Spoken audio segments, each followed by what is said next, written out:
আগের দিন তোমাদের বাক্য থেকে বচনে রূপান্তরকরণের কিছু নিয়মাবলী আলোচনা করেছিলাম। আজকে বাক্যকে বচনে রূপান্তর করতে গেলে যে নিয়মগুলো সাহায্য আমাদের নিতে হয় তার ব্যাখ্যা আজ আমি করব। তোমাদের কাছে যে সমস্ত বই আছে সেগুলোতেও এই নিয়মগুলো তোমরা দেখতে পাবে, তাও আমি এই নিয়মগুলো ভালো করে আলোচনা করে দিচ্ছি যাতে তোমাদের বুঝতে সুবিধা হয়।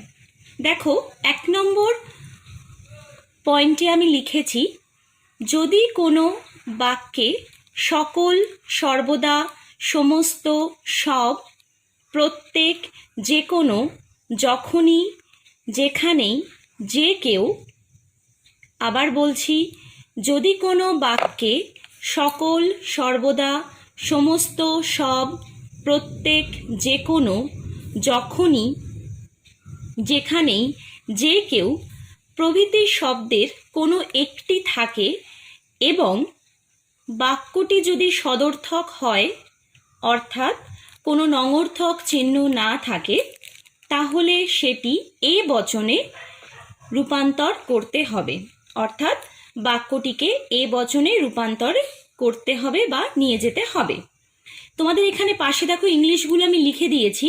এই ইংলিশগুলো তোমরা অভ্যেস করবে যাতে তোমাদের বাংলার সাথে সাথে ইংলিশ শব্দগুলো তোমরা বুঝতে পারো।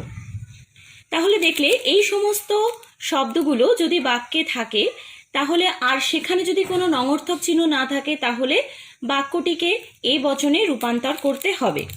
নিচে আমি উদাহরণ দিয়ে বিশ্লেষণ করেছি, দেখো। যেমন, প্রত্যেক ব্যক্তি এ কাজ করতে পারে। দেখো, এখানে প্রথম শব্দটাই রয়েছে প্রত্যেক। এই ওপরে নিয়মের মধ্যেও এই শব্দটা তোমরা দেখতে পাবে, প্রত্যেক ব্যক্তি এ কাজ করতে পারে।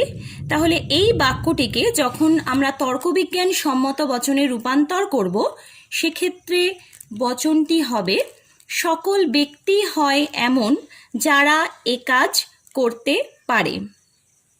দেখো, প্রথমে বাক্যটা দেখো, প্রত্যেক ব্যক্তি এ কাজ করতে পারে। এই বাক্যটাকে যখন আমরা তর্কবিজ্ঞান সম্মত বচনে রূপান্তর করতে যাব, তখন বচনটি হবে এ বচন এবং তার রূপটি হবে, দেখো, সকল ব্যক্তি হয় এমন যারা এ কাজ করতে পারে। পরেরটা দেখো, সব মানুষই ভুল করে। এই বাক্যটিকে যখন বচনে রূপান্তর করতে যাব, তখন দেখো, সকল মানুষ হয় এমন যারা ভুল করে, এ বচন। এরপর দেখো, ওপরের শব্দগুলোর কোনো একটি যদি বাক্যটিতে থাকে অথচ যদি সেটির মধ্যে নঙর্থক চিহ্ন থাকে, তাহলে বচনটি ও বচন হবে, তাকে ও বচনে রূপান্তর করতে হবে। যদি ওপরের শব্দগুলোর সাথে যদি নঙর্থক চিহ্ন যুক্ত থাকে, তাহলে সেক্ষেত্রে আমাদের কি করতে হবে? সেক্ষেত্রে বাক্যটিকে বচনে রূপান্তর করার সময় ও বচন করতে হবে। দেখো, ও বচনের রূপটি দেখো, কোনো কোনো লেখক নয় ভালো। পরের নিয়মটাতে চলে যাই। যদি কোনো বাক্যে সর্বদা, অবশ্যই, নিশ্চয়ই, নিশ্চিতভাবে, সর্বপ্রকার, একান্তভাবে এই সমস্ত শব্দগুলি থাকে এবং শব্দটির কোনো একটি থাকে ও বাক্যটি যদি সদর্থক হয়, তাহলে এ বচনে রূপান্তর করতে হবে। আর যদি নঙর্থক চিহ্ন থাকে, তাহলে সেটি ও বচনে করতে হবে। যেমন, গোলাপ ফুল সবসময় সুন্দর, সকল গোলাপ ফুল হয় সুন্দর, এ বচন। পরেরটা দেখো, ধার্মিক ব্যক্তি মাত্রই সুখী নয়। অর্থাৎ ধার্মিক ব্যক্তি মাত্রই সুখী নন, সেই বচনটিকে রূপান্তর করতে গেলে ও বচনে করতে হবে। কোনো কোনো ধার্মিক ব্যক্তি নয় সুখী। এর সাথে আর একটা কথা তোমাদের বলে রাখি, কদাচিৎ, কচ্চিৎ প্রভৃতি শব্দের মধ্যে একটা নঙর্থক ঝোঁক রয়েছে। যেমন দেখো, যখন আমি বলি সে আমার বাড়ি কদাচিৎ আসে, তার মানে কি? আমরা তখন এই বাক্যটা থেকে কি বোঝাতে চাই? এটাই আমরা বোঝাতে চাই যে সে আমার বাড়ি আসে না বললেই চলে। এবার দেখো উদাহরণগুলো আমি দেখি। লোকে কদাচিৎ সুখী হয়। ভালো করে দেখবে, এখানে কদাচিৎ শব্দটা রয়েছে এই বাক্যের মধ্যে। লোকে কদাচিৎ সুখী হয়, এই বাক্যটাকে যখন বচনে রূপান্তর করতে যাব তখন বচনটি হবে একটি নঙর্থক, বিশেষ নঙর্থক বচন, ও বচন। কোনো কোনো লোক নয় সুখী, কোনো কোনো লোক নয় সুখী। যেহেতু কদাচিতের সাথে হয় শব্দটা যুক্ত রয়েছে, তাই এই বচনটি হবে ও বচন, অর্থাৎ নঙর্থক বচন। অন্যদিকে আরেকটা উদাহরণ দেখি। ব্যবসায়ী কদাচিৎ সৎ হন না, কদাচিতের সাথে হন না এই কথাটা যুক্ত রয়েছে। তাহলে এই বাক্যটা থেকে বচনে যখন আমরা আসব তখন কি করতে হবে, অর্থাৎ তর্কবিজ্ঞান সম্মত রূপটি হবে কোনো কোনো ব্যবসায়ী হন সৎ। দেখো, কোনো কোনো ব্যবসায়ী হন সৎ অর্থাৎ আই বচন, বিশেষ সদর্থক বচন। কদাচিতের সাথে এই হন না শব্দটা যুক্ত আছে, অর্থাৎ নঙর্থক চিহ্ন যেহেতু যুক্ত আছে সেহেতু বচনটি হবে আই বচন। আমি পরের নিয়মটাতে চলে যাচ্ছি। দেখো, মাত্র, কেবল, একমাত্র, শুধু, বা, ছাড়া, আর কেউ নয় প্রভৃতি শব্দযুক্ত বাক্যকে বলা হয় বর্জনমূলক বাক্য। আমরা এমন কতগুলো বাক্য পাবো যেগুলো হচ্ছে বর্জনমূলক, যেমন কেবল, একমাত্র, শুধু, ছাড়া, আর কেউ নয় প্রভৃতি শব্দযুক্ত বাক্যকে বর্জনমূলক বাক্য বলা হয়। এগুলিকে এ বচনে রূপান্তরিত করা হয়, আবার ই বচনেও করা হয়।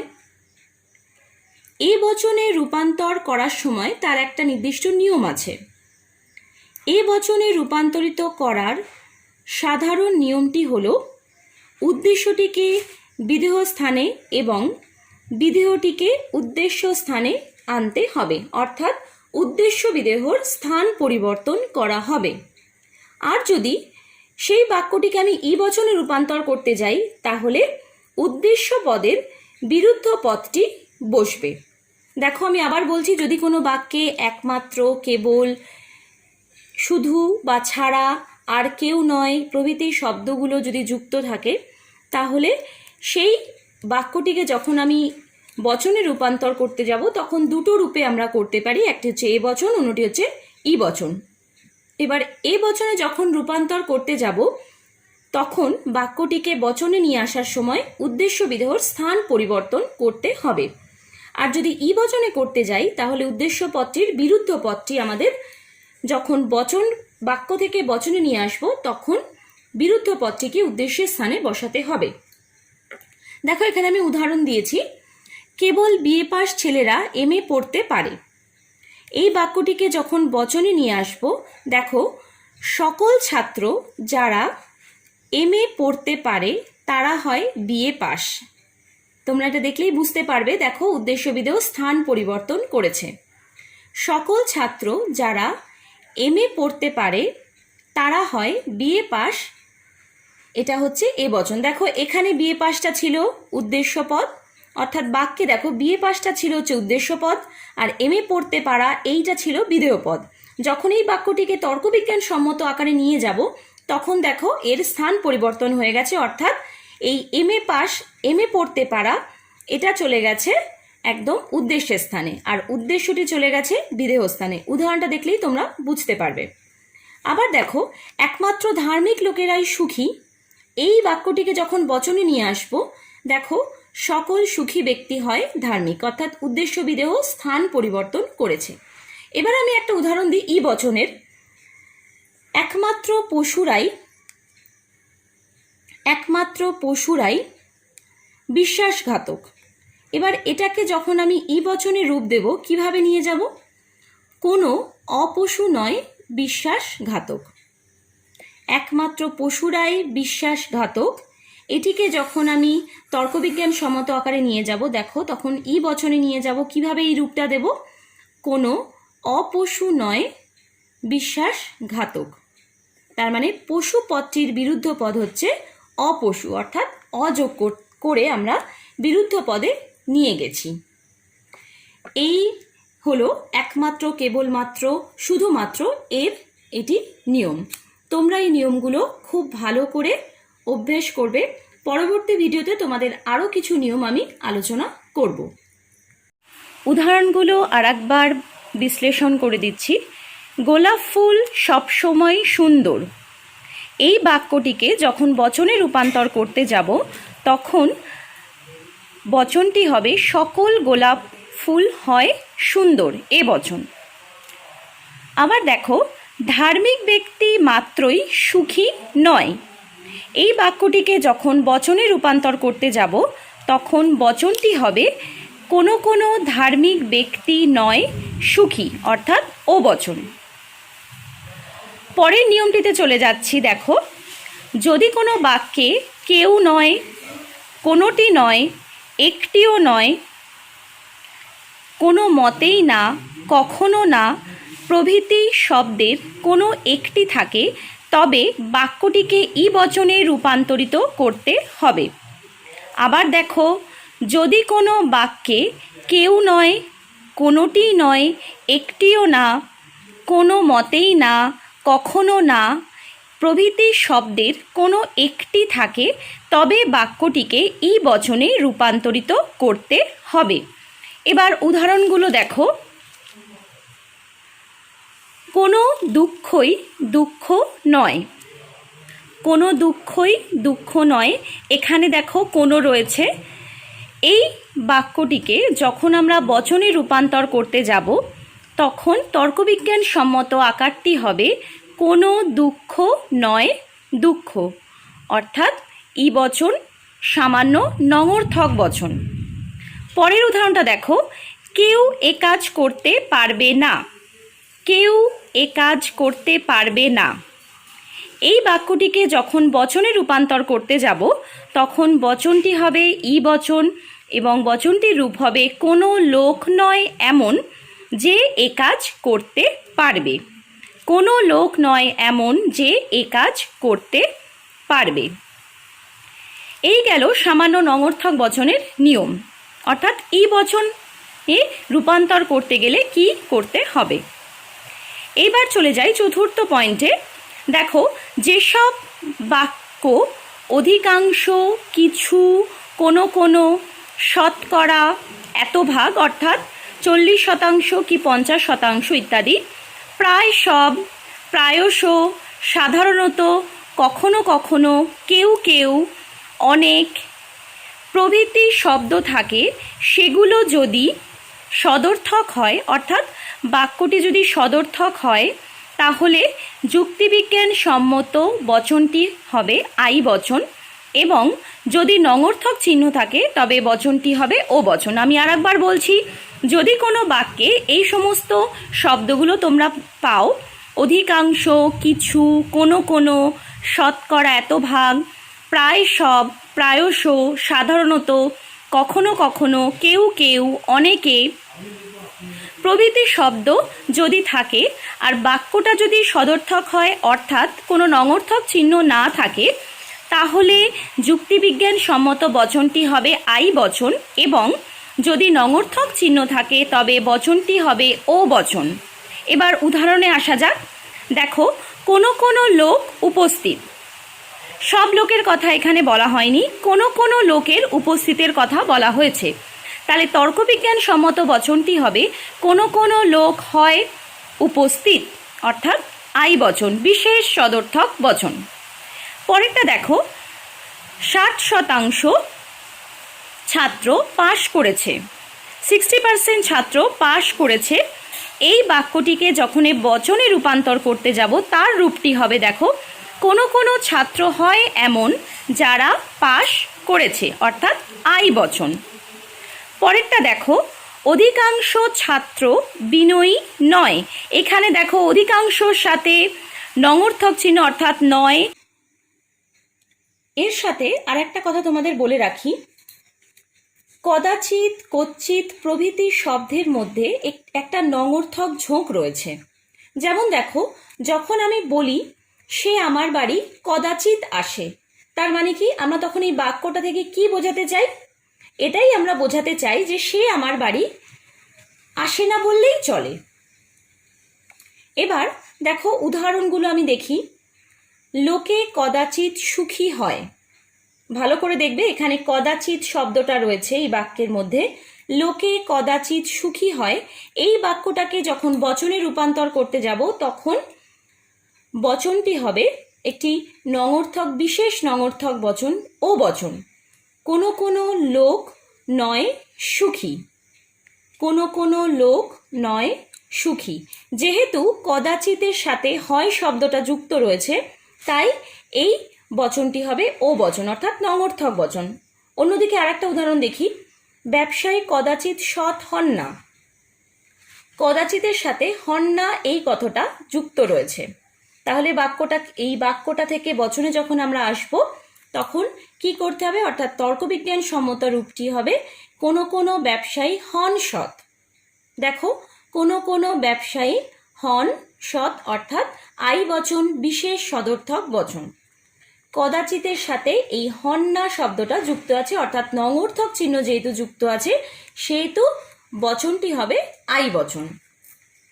আমি পরের নিয়মটাতে চলে যাচ্ছি। দেখো, মাত্র, কেবল, একমাত্র, শুধু, বা, ছাড়া, আর কেউ নয় প্রভৃতি শব্দযুক্ত বাক্যকে বলা হয় বর্জনমূলক বাক্য। আমরা এমন কতগুলো বাক্য পাবো যেগুলো হচ্ছে বর্জনমূলক, যেমন কেবল, একমাত্র, শুধু, ছাড়া, আর কেউ নয় প্রভৃতি শব্দযুক্ত বাক্যকে বর্জনমূলক বাক্য বলা হয়। এগুলিকে এ বচনে রূপান্তরিত করা হয়, আবার ই বচনেও করা হয়। এ বচনে রূপান্তর করার সময় তার একটা নির্দিষ্ট নিয়ম আছে। এ বচনে রূপান্তরিত করার সাধারণ নিয়মটি হল উদ্দেশ্যটিকে বিধেয় স্থানে এবং বিধেয়টিকে উদ্দেশ্য স্থানে আনতে হবে, অর্থাৎ উদ্দেশ্য বিধেয়র স্থান পরিবর্তন করা হবে। আর যদি সেই বাক্যটিকে আমি ই বচনে রূপান্তর করতে যাই তাহলে উদ্দেশ্য পদের বিরুদ্ধ পদটি বসবে। দেখো, আমি আবার বলছি, যদি কোনো বাক্যে একমাত্র, কেবল, শুধু বা ছাড়া, আর কেউ নয় প্রভৃতি শব্দগুলো যদি যুক্ত থাকে তাহলে সেই বাক্যটিকে যখন আমি বচনে রূপান্তর করতে যাব তখন দুটো রূপে আমরা করতে পারি, একটি হচ্ছে এ বচন, অন্যটি হচ্ছে ই বচন। এবার এ বচনে যখন রূপান্তর করতে যাব তখন বাক্যটিকে বচনে নিয়ে আসার সময় উদ্দেশ্য বিধেয়র স্থান পরিবর্তন করতে হবে। আর যদি ই বচনে করতে যাই তাহলে উদ্দেশ্য পদটির বিরুদ্ধ পদটি আমাদের যখন বাক্য থেকে বচনে নিয়ে আসব তখন বিরুদ্ধ পদটিকে উদ্দেশ্যের স্থানে বসাতে হবে। দেখো, এখানে আমি উদাহরণ দিয়েছি, কেবল বিএ পাস ছেলেরা এমএ পড়তে পারে। এই বাক্যটিকে যখন বচনে নিয়ে আসব, দেখো, সকল ছাত্র যারা এমএ পড়তে পারে তারা হয় বিএ পাস। তোমরা এটা দেখলেই বুঝতে পারবে। দেখো, উদ্দেশ্য বিধেয় স্থান পরিবর্তন করেছে। সকল ছাত্র যারা এমএ পড়তে পারে তারা হয় বিএ পাস, এটা হচ্ছে এ বচন। দেখো, এখানে বিএ পাসটা ছিল উদ্দেশ্য পদ, অর্থাৎ বাক্যে দেখো বিএ পাসটা ছিল হচ্ছে উদ্দেশ্য পদ আর এমএ পড়তে পারা এইটা ছিল বিধেয় পদ। যখন এই বাক্যটিকে তর্কবিজ্ঞান সম্মত আকারে নিয়ে যাব তখন দেখো এর স্থান পরিবর্তন হয়ে গেছে, অর্থাৎ এই এমএ পাস, এমএ পড়তে পারা এটা চলে গেছে একদম উদ্দেশ্যের স্থানে আর উদ্দেশ্যটি চলে গেছে বিধেয় স্থানে। উদাহরণটা দেখলেই তোমরা বুঝতে পারবে। আবার দেখো, একমাত্র ধার্মিক লোকেরাই সুখী, এই বাক্যটিকে যখন বচনে নিয়ে আসব, দেখো, সকল সুখী ব্যক্তি হয় ধার্মিক, অর্থাৎ উদ্দেশ্য বিধেয় স্থান পরিবর্তন করেছে। এবার আমি একটা উদাহরণ দিই ই বচনের। একমাত্র পশুরাই বিশ্বাসঘাতক। এবার এটাকে যখন আমি ই বচনে রূপ দেব কিভাবে নিয়ে যাব, কোনো অপশু নয় বিশ্বাসঘাতক। একমাত্র পশুরাই বিশ্বাসঘাতক, এটিকে যখন আমি তর্কবিজ্ঞান সম্মত আকারে নিয়ে যাব, দেখো, তখন ই বচনে নিয়ে যাব কিভাবে এই রূপটা দেব, কোনো অপশু নয় বিশ্বাসঘাতক। তার মানে পশু পদটির বিরুদ্ধ পদ হচ্ছে অপশু, অর্থাৎ অযোগ করে আমরা বিরুদ্ধ পদে নিয়ে গেছি। এই হলো একমাত্র, কেবলমাত্র, শুধুমাত্র এটি নিয়ম।